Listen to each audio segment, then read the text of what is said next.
So the Indiana Fever have got their team pretty much set.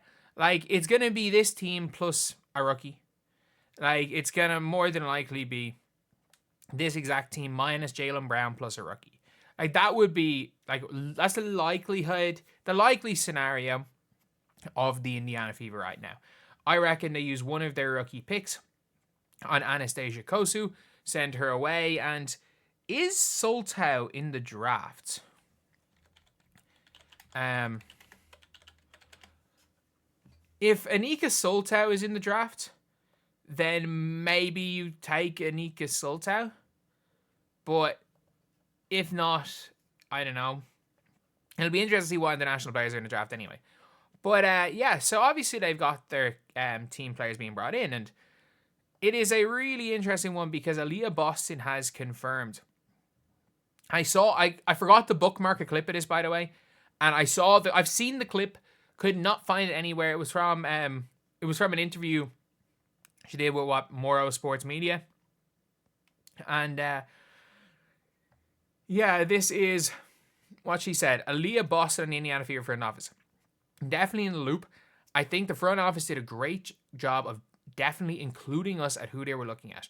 When we have a squad that we do, we see that now with everyone that we signed and what's to come with the Fever squad, because it's definitely going to be fun. So obviously the players being consulted in these decisions is huge. It is genuinely huge because, like, if you're Caitlin Clark, having Natasha Howard on your team like that, like if you're Caitlin Clark, you're like, Jesus, like, Jesus, you just go and have Caitlin Clark there on your team, and now you've got a runner like Nalissa Smith. In her defense, like, I don't think Nalissa Smith was unathletic, and I want to say that, like, I actually don't think Nalissa Smith was unathletic in any way. But the thing with Nalissa Smith, obviously now, is you've got she just didn't play with a high motor, and then you've got Natasha Howard, who at least plays with a high motor on offense. I don't know if the modern day version of Natasha Howard is going to play high motor on defense, but I do know that the modern day version of Natasha Howard, I've watched her play a few times in Europe, she still plays with a high motor for Merson. Like, or Merson, however you pronounce it. She still plays with a high motor, which is the most important thing if you are the Indiana Fever, that, you know, the player that you want to just work their ass off does. Like, that is a very important thing, that the player you want to try hard tries hard. But that's definitely something that would be ran by good old Caitlin. 100% would be.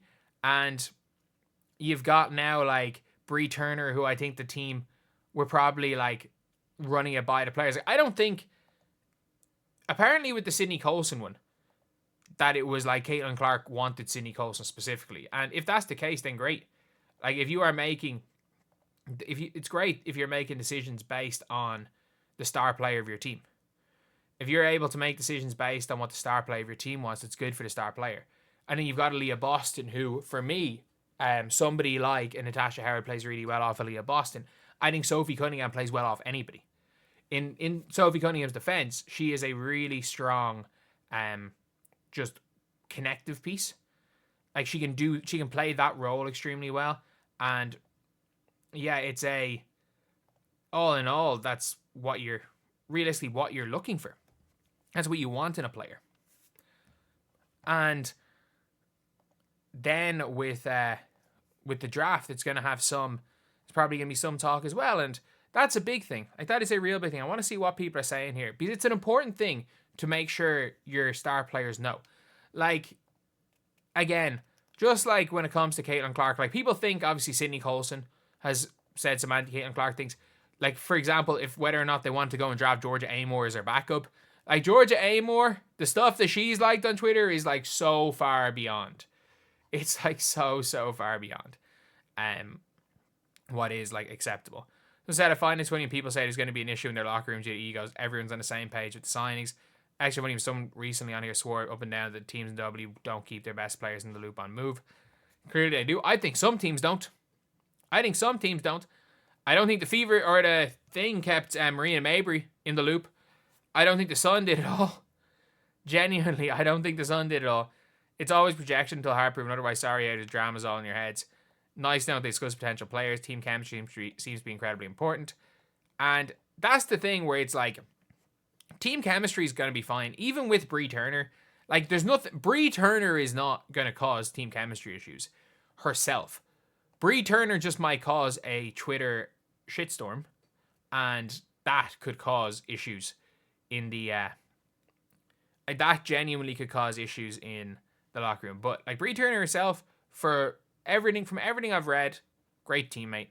Damaris Danta seems to be a great teammate. Bonner, a great teammate. Coulson's literally only still in the league because she's a good teammate. Natasha Howard, I mean, she was a Fever player. Stephanie White obviously liked her. She's coached her before. And Sophie Cunningham, in fairness, there's no one that will defend their own teammates more than Sophie Cunningham. Like, say what you want about Sophie Cunningham, she might be the best enforcer in the WNBA. So yeah, that's basically it. Like, that is what the Fever is looking like, and it is really important that someone said, and what's to come, signaling future moves. I don't think the future moves, like, more what's to come. I mean, it's down the line because both Aliyah Boston's on a rookie deal. It's a reference to hopefully contending this year, and obviously going into next year.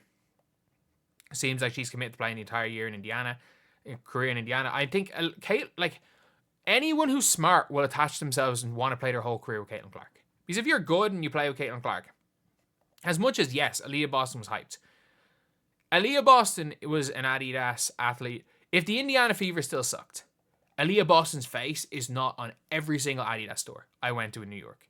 There's not. Possibility of exploring trading 19-20 to move to 30-15 where Vegas, Dallas, Minnesota picks. Always possible. One international player to draft and stash. I think they should do that. That team wanted Christy Sides gone. Do you not remember that picture when she drew up the lob play for Nalissa Smith with a half a second to go, down one? And she drew up the freaking lob play against the Sky, and everyone is just like, Caitlin Clark's looking, she's done. Kaylee Lou Samuelson's just looking up to the sky. Temi Fagbenle, hopefully I didn't get demonetized for saying her name. Because, yeah, that has happened a couple of times. And she's just staring into space. And then you've got I can't remember who else there was. Nalissa Smith didn't know what was happening. Saxton is just staring into space as well. It's one of the funniest pictures I've ever seen with Christy Sides. They definitely go read their comments. Everyone's been respectful and gave Sides or props for the things. They did not give. There's not one player that put a thank you Christy Sides post out, by the way. Not one player on that team posted a thank you to Christy Sides. We can be honest here, not one player on the team did that. But anyway, yeah, that's pretty much it, lads. That's the video. Thank you guys for watching. Please like, comment, and subscribe.